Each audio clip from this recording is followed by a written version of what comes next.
안녕하십니까. 고려대학교 안암병원 응급의학과 교수 김수진입니다. 오늘은 중독에 관련된 예방과 관리를 배워보도록 하겠습니다. 고려대학교 안암병원 응급의학과에서는 질병관리청 건강위해 대응과 지원으로 중독 실태조사를 시행하고 있습니다. 이번 교육은 실태조사 결과를 바탕으로 중고등학생의 다빈도 중독 질환을 예방하고자 기획되었습니다. 오늘의 학습 목표는 중독의 정의를 이해하고 중독 물질 노출 시 1차 처치를 이해하며 의약품 과다 복용 시 건강에 미치는 영향을 설명할 수 있고 의약품 복용 시 부작용에 대해서 이해할 수 있다입니다. 앞서 말씀드린 것처럼 오늘 배울 내용은 중독에 대한 이해, 두 번째는 유해 물질 노출 시의 행동 규칙, 마지막으로 청소년 중에 자주 노출되는 의약품에 대해서 알아보겠습니다. 자, 중독이란 무엇일까요? 중독은 크게 세 가지 의미를 가지고 있습니다.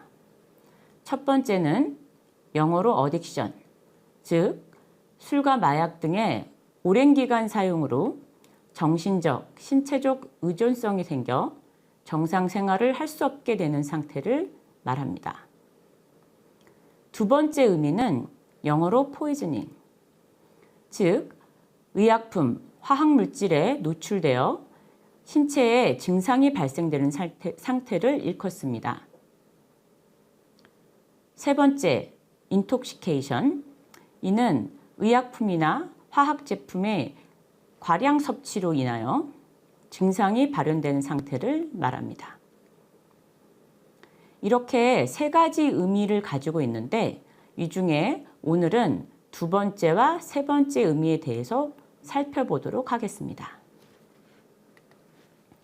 자, 그러면 중독에 있어서 노출이란 무엇일까요?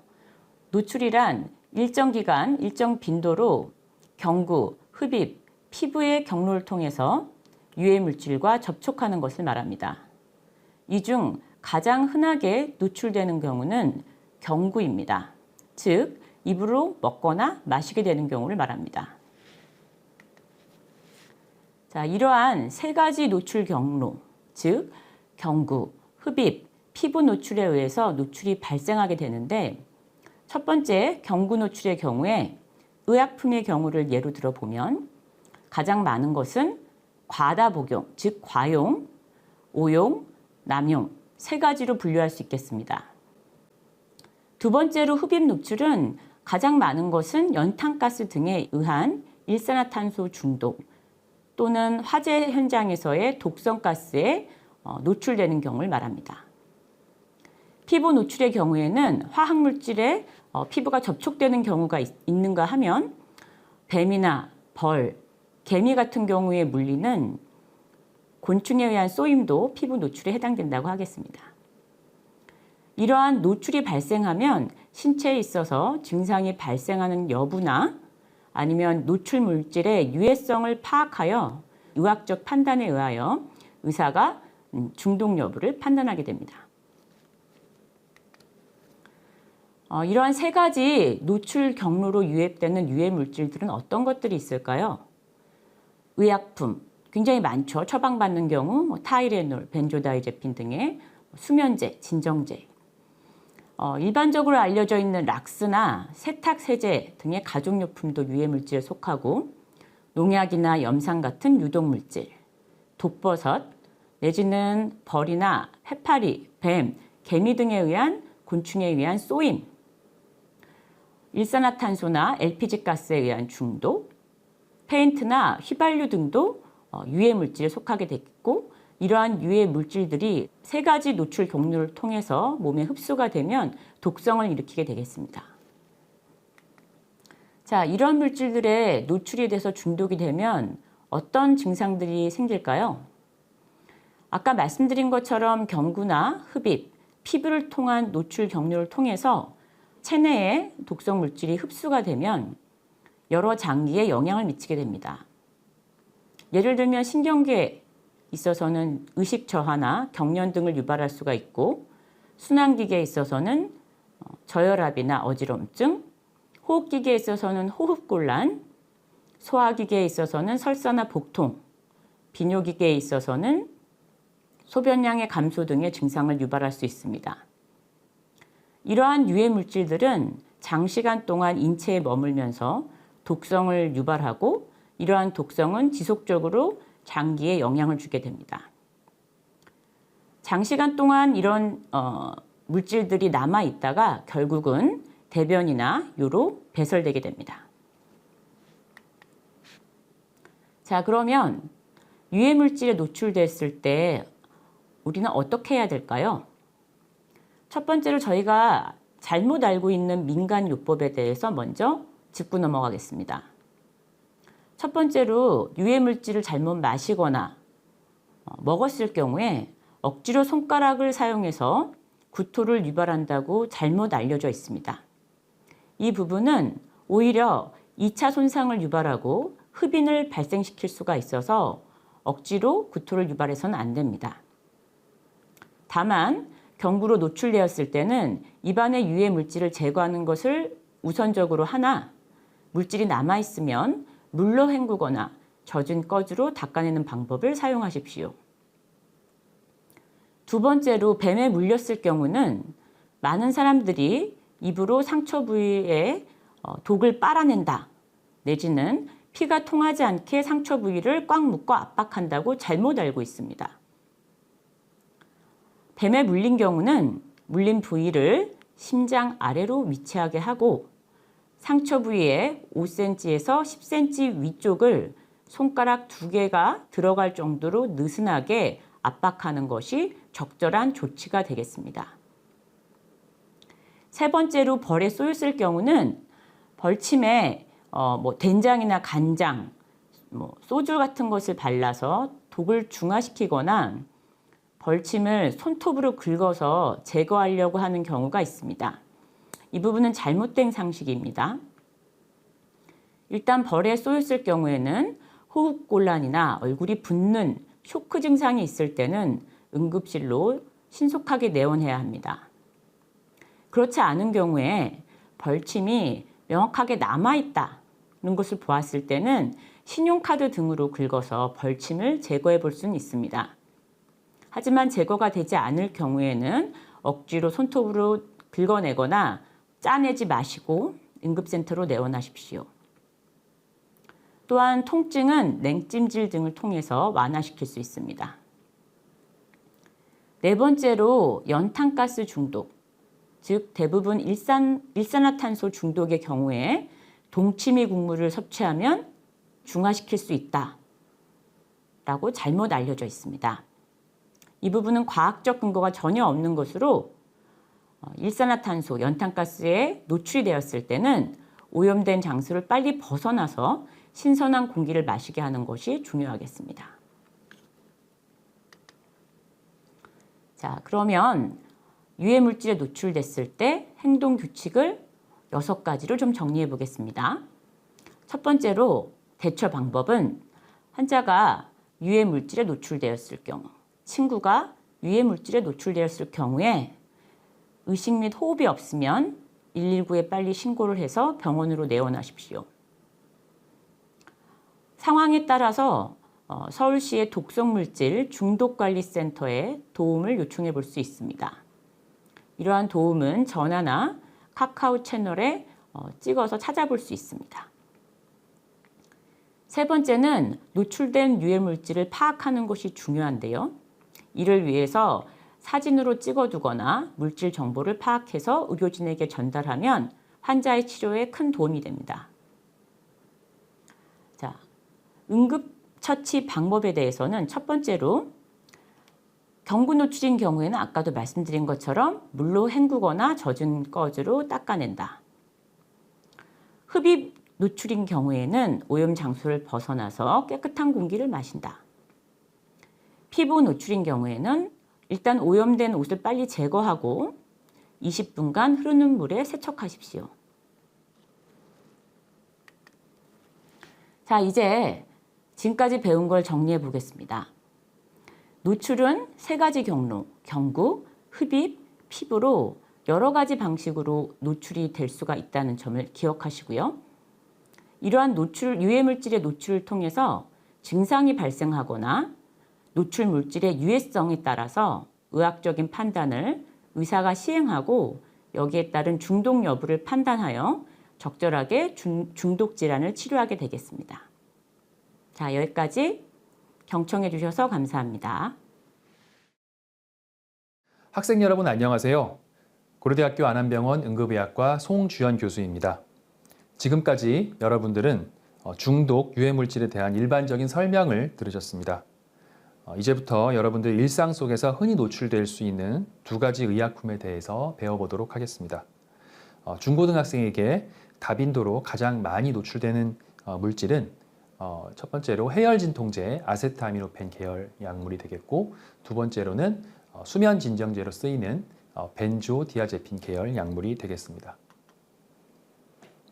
중독 심층 실태조사 연구 그래프 결과를 보시면 중고생에게 가장 많이 노출되는 유해 물질은 첫 번째가 아세트아미노펜 계열 해열진통제가 되겠고, 두 번째가 벤조디아제핀 계열의 수면 진정제로 나타나고 있습니다. 다빈도로 중독되는 두 가지 의약품에 대한 간단한 설명과 적절한 복용 방법, 그리고 중독 예방 방법에 대해 설명을 드리겠습니다. 우선 약물을 설명하기에 앞서 그 아세타미노펜과 벤조디아제핀이라는 이름이 생소하게 느껴지실 수 있을 것 같습니다. 이것은 성분명이며 상품화돼서 우리가 흔히 알고 있는 타이레놀과 같은 이름으로 시판이 되고 있습니다. 해열 진통제로 많이 사용되는 아세타미노펜은 여러분들이 많이 접하시는 타이레놀, 개보린, 화콜 등에 사용되는 성분입니다. 이 약물들은 아세트아미노펜으로만 순수하게 이루어진 약물도 있고, 추가적으로 다른 성분이 포함된 약물도 있습니다. 그 밖에도 카페인 성분이 함유된 의약품들도 있는데요. 요즘 피로회복제 음료, 즉 카페인이 들어있는 음료 섭취량이 많이 증가하고 있습니다. 카페인 성분이 들어있는 약물과 카페인이 함유된 음료를 함께 섭취하게 되면 카페인 과다 섭취로 인한 심계항진과 같은 다양한 부작용이 나타날 수 있어서 주의하셔야 됩니다. 또 한 가지 약물과 함께 복용하면 위험한 것이 바로 술일 텐데요. 약물과 술을 함께 복용을 하면 약물의 독성이 더욱 증가될 수 있고, 그 다음에 약물과 알코올과의 상호작용이 더욱 심해져서 굉장히 위험할 수 있습니다. 따라서 약물과 술은 함께 섭취하는 것이 굉장히 위험합니다. 아세트아미노펜 성분이 들어갔다 해서 모두 같은 작용을 나타나는 것은 아닙니다. 포함된 용량과 성분에 따라서 좀 차이가 있는데요. 우선 타이레놀이라는 약물은 기본적으로 아세트아미노펜으로 이루어진 약이 되겠고, 굉장히 다양한 종류의 약품, 상품명으로 판매가 되고 있습니다. 아세트아미노펜 500mg 또는 650mg이 단독으로 포함된 약품부터 해서 그 이외에 추가적인 성분이 포함된 부종 완화나 기침 억제, 그리고 코막힘을 해소할 수 있는 그런 감기약으로 쓰일 수 있는 타이레놀 콜드라는 약품도 있고, 80mg, 160mg까지 다양한 소화용 타이레놀이 있을 수 있고, 마지막으로 시럽으로 된 타이레놀 현타액이 시판이 되고 있습니다. 개보리는 그 타이레놀 500mg과 같은 성분으로 구성된 V와 그 다음에 아세타미노펜 이외에 다양한 성분들이 포함된 개보린 정, 그 다음에 개보린 쿨다운이 시판이 되고 있습니다. 화콜 C는 코감기 완화 성분이 포함된 노즈와 가래 제거, 기침 완화 등 목감기약으로 주로 쓰이는 코프, 그리고 코감기와 목감기 완화 성분이 다 포함된 콜드로 구성이 되어 있습니다. 지금까지 다양하게 그 아세트아미노펜이 함유된 약물들을 알아봤는데요. 약물마다 다른 용량과 다양한 성분들로 이루어져 있어서 몸에서 일어나는 그런 반응이 다를 수 있습니다. 다음부터는 약물 복용 시에 성분 구성과 용량 등을 확인해서 안전하게 복용을 하셨으면 좋겠습니다. 아세트아미노펜을 정량보다 권장 용량보다 많은 과량의 용량을 복용했었을 때 나타날 수 있는 중독 증상에 대해 말씀을 드리겠습니다. 1단계로는 증상이 없을 수도 있고 또는 구토 같은 증상이 발생할 수 있겠고, 두 번째 단계로 약 한 24시간 정도 지난 뒤에 메스꺼움이라든지 구토 및 복통, 혈액검사상 간 기능 이상 같은 문제가 발견이 될 수 있으며 3, 4일째 지난 3단계가 되면 구토가 더 악화된다든지 간 기능 검사에 이상이 생긴다든지 황달, 출혈, 신부전, 췌장염 같은 심각한 문제가 생길 수 있고 5일 후에는 이런 과정을 거쳐서 잘 회복이 되는 경우도 있겠지만 회복이 잘 안 돼서 특히 간에 심각한 손상이 생겨서 간 부전에 빠진다든지 다른 장기에도 영향을 미치는 상황이 발생할 수 있습니다. 심각한 경우에는 간 부전에 빠져서 간 이식까지 하게 되는 경우가 있을 수 있습니다. 간독성이 특히 우려되는 약물이 이제 아세트아미노펜 계열이다 보니까 이런 간독성이 우려되는 환자에 있어서 대체 의약품으로 쓸 수 있는 소염 진통제, 해열 진통제가 있습니다. 그래서 우리가 비스테로이드성 소염 진통제라고 부르는 약일 텐데요. 성분명으로는 이부프로펜, 덱시프로펜, 나프록센 같은 약들이 있고 다양한 상품명으로 시판이 되고 있습니다. 아세트아미노펜 계열 약, 특히 이제 해열 진통제로 쓰이는 가장 많이 쓰이는 약이기 때문에 이 약을 올바로 투여를 하게 되고 그리고 약물 중독을 예방하는 방법에 대해서 설명을 드리겠습니다. 일반 의약품 같은 경우에는 권장 용량을 반드시 확인 후 복용을 하며 2가지 이상의 약물을 복용할 때는 의사 또는 약사에게 상담 후에 복용을 해야 되겠습니다. 그리고 의약품은 물과 함께 복용하는 것이 가장 좋습니다. 카페인 음료나 또는 우유 같은 것과 함께 복용하면 그 약물의 상호작용이라든지 또는 흡수에 제한이 생길 수가 있어서 함께 복용하지 않는 것이 좋겠습니다. 유효기간이 지난 약은 장기간 보관하지 말고 약국을 방문해서 반드시 폐기하도록 하시고요. 복용 후에 이상 증상이 발생했을 때 복용을 중지하고 병원을 방문하셔야 되겠습니다. 이상 증상이라 하면 그 구역 구토라든지 피부에 발진 발적 또는 이제 소화기 증상 같은 변비라든지 배뇨곤란이 생긴다든지 어지럽다 또는 그 식욕부진이 생긴다든지 이런 증상이 생기면 반드시 병원을 방문하시는 게 좋겠습니다. 그리고 처방약, 특히 의사의 처방이 있어야 투여할 수 있는 전문 의약품의 경우에는 반드시 주의사항을 꼼꼼히 확인하고 투여를 하는 것이 좋겠습니다. 지금까지 이제 아세트아미노펜 계열 약물의 중독 증상과 중독 예방 방법, 그다음에 간단한 설명을 드렸고요. 다음으로 두 번째로 다빈도 중독 약품으로 알려져 있는 벤조디아제핀에 대해서 설명을 드리겠습니다. 이 벤조디아제핀 계열 약은 수면 진정제로서 불안, 긴장, 우울 등의 증상에 수면 및 진정 효과 목적으로 사용되는 그런 약물이 되겠습니다. 그래서 이 약물에 이제 의존을 하게 되면 그 2가지 형태의 의존이 생길 수 있는데 첫 번째로는 신체적 의존이 있을 수 있고요. 신체적으로 의존하게 되면 나중에 그 약을 끊고 싶어서 약을 끊었었을 때 이제 금단 증상이 생기게 됩니다. 굉장히 불안하다든지 아니면 굉장히 어지럽다든지 심한 경우에는 호흡에 문제가 생긴다든지 하는 다양한 금단 증상이 생길 수가 있고요. 그다음에 정신적 의존은 이제 습관적으로 약물을 복용하다 보니까 이 약물을 이제 불필요한 양 이상으로 계속 남용을 하게 되고 그러다 보면 어느 순간에는 적절한 용량에서 약의 효능이 나타나지 않게 되고 전혀 효과가 없게 돼서 약물을 더 많이 복용을 하게 되고 그래도 효과가 점점 나타나지 않게 되는 약물 내성이 생길 수가 있습니다.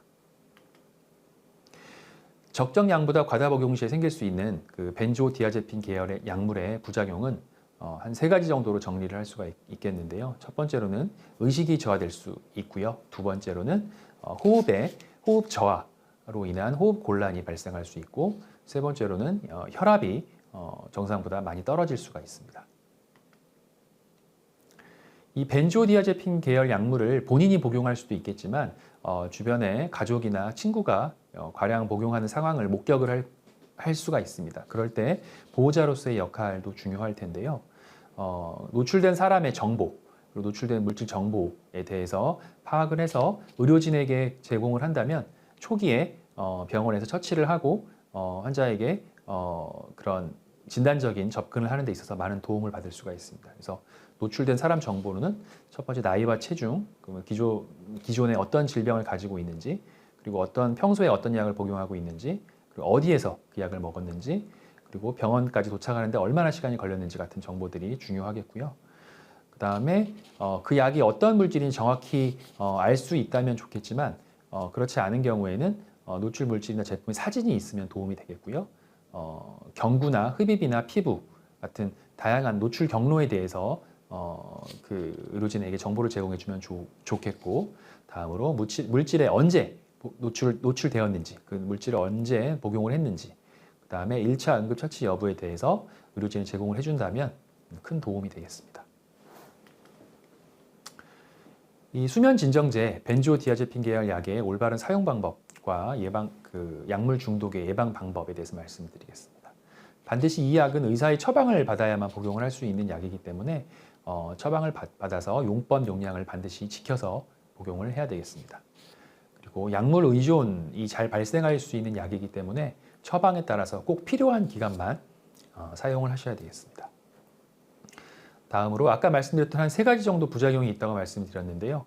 의식이 저하된다든지 혈압이 떨어진다든지 호흡곤란이 생긴다든지 하는 증상이 생기면 복용을 중단하고 반드시 진료를 받아야 되겠습니다. 그리고 2가지 이상의 약물을 복용 시에는 반드시 의사 또는 약사와 상담을 하고 투여를 하는 것이 좋겠습니다. 다음으로 수면제 등의 약물은 과다 복용을 방지하기 위해서 여러분들은 아직은 이제 중고생들이고 또 이제 부모님 같은 보호자분들과 함께 생활을 하시죠. 그래서 보호자가 관리해 주시는 것이 좋겠습니다. 다음으로 많은 약을 처방을 받은 경우에는 하루 용량만 소지해서 복용을 하는 것이 안전하겠습니다. 이전에도 말씀드렸던 것처럼 일정 기간이 지난 약은 변질의 위험이 있기 때문에 장기간 보관하지 않고 약국을 방문해서 폐기하셔야 되겠습니다. 그리고 이 약물은 기본적으로 진정작용이 있기 때문에 다른 수면제, 감기약, 진해 거담약, 항히스타민제와 함께 복용을 하게 되면 그 약물 상호작용에 의해서 굉장히 심한 진정작용이 생겨서 의식 저하로 이를 수 있습니다. 그래서 함께 복용하는 것은 권장이 되지 않고 꼭 필요한 경우 복용을 한다면 반드시 의사와 상의 후에 복용을 하는 것이 좋겠습니다. 자, 지금까지 배운 내용들을 그 OX 퀴즈를 풀면서 복습을 해보겠습니다. 자, 첫 번째 문제는 중독은 유해 물질을 입으로 먹거나 들이마시거나 또는 피부에 접촉하는 모든 경우에서 발생할 수 있다. 한번 생각해 보실까요?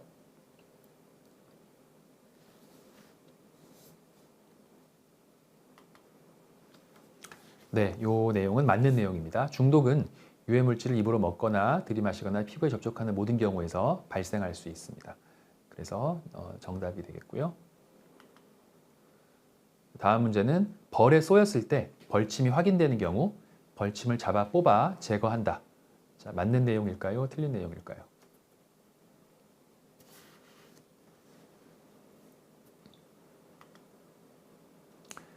네, 벌에 쏘여 벌침이 보일 경우에 가장 권장되는 방법은 신용카드 같은 딱딱한 플라스틱으로 된 얇은 카드 같은 모양으로 살살 밀어서 긁어서 제거하는 것이 가장 좋습니다. 핀셋 같은 것으로 잡아 뽑아 제거하면 남아있는 독소를 방출시킬 수 있고 오히려 완전히 벌침이 잘 제거가 안 되는 경우들이 많아서 이런 방법은 그렇게 권장이 되지는 않습니다. 다음 문제는 제니는 감기 증상으로 병원에서 약을 처방받아 왔습니다. 같은 증상을 가진 지수는 제니의 약을 함께 복용해도 안전할까요? 같이 생각해 보실까요?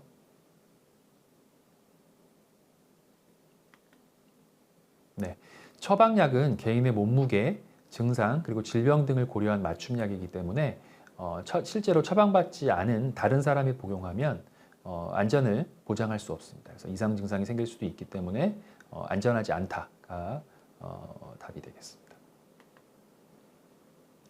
자, 네 번째 문제는 타이레놀을 권장보다 많이 복용했을 때 가장 많이 손상되기 쉬운 장기는 뇌다. 자, 어떻게 생각하세요?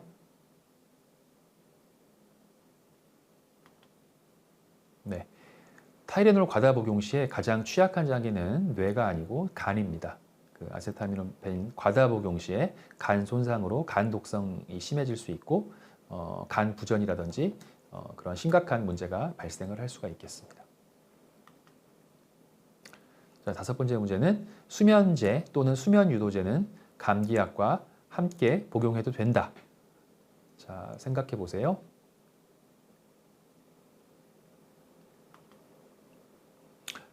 네, 수면제를 다른 수면제, 감기약, 진해 거담제, 항히스타민제와 함께 복용 시에 과도한 진정작용이 있어서 함께 복용하는 것은 바람직하지 않습니다. 그리고 어떤 약물이든 간에 두 가지 이상의 약물을 함께 복용할 때에는 의사 또는 약사에게 상담 후에 투여하는 것이 안전하겠습니다. 자, 여러분 긴 시간 동안 강의 듣고 집중하시느라 굉장히 고생이 많으셨습니다. 오늘 배운 내용들을 통해 여러분들이 의약품을 안전하게 복용하고 약물 중독에서 안전한 그런 생활을 하시기를 바라겠습니다. 지금까지 고려대학교 안암병원 응급의학과 교수 김수진, 송주현이었습니다. 감사합니다.